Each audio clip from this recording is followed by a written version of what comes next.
OP शुक्लाभ्यास page संख्या 113 120 शब्द प्रति मिनट। यस अध्यक्ष महोदय, मैं आपका बहुत आभारी हूँ कि आपने मुझे इस अवसर पर सदन में बोलने का अवसर दिया है। यह जो प्रस्ताव सदस्य महोदय ने यहाँ सदन में पेश किया है, उस पर दोनों तरफ के लोगों ने अपने अपने विचार प्रकट किए हैं। मुझे खुशी है कि आज दोनों तरफ के लोगों ने एक ही आवाज़ में इस प्रस्ताव का समर्थन किया है। शायद यह पहला अवसर है जब इस प्रस्ताव पर सब सदस्यों ने अपनी सहमति प्रकट की है। मुझे इस बात का भय है कि यह जो प्रस्ताव है उसे अभी मंत्री महोदय द्वारा स्वीकार कर लिया जाएगा और उसके बाद देश के किसानों को उनके अनाज का उचित मूल्य भी उनको दे दिया जाएगा।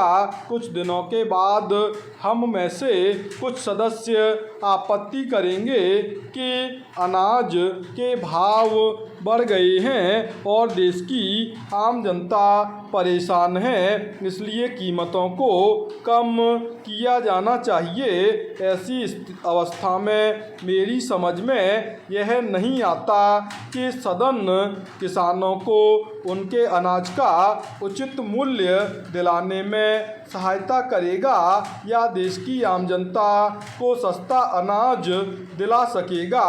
मैं समझता हूँ कि दोनों बातों को एक साथ करना बहुत कठिन हो जाएगा। प्यारा सभापति महोदय, यह हमारे देश का सौभाग्य है कि यहाँ पर खेती में काम करने वालों की संख्या बहुत अधिक है।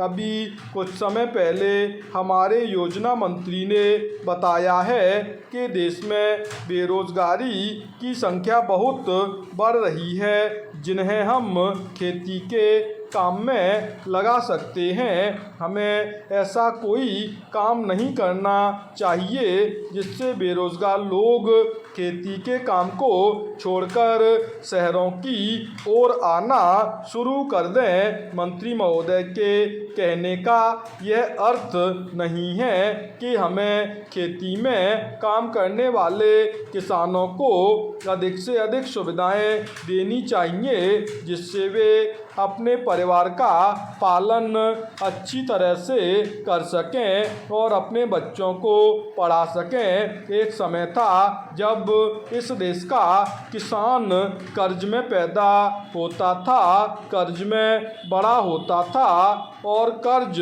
में ही मर जाता था।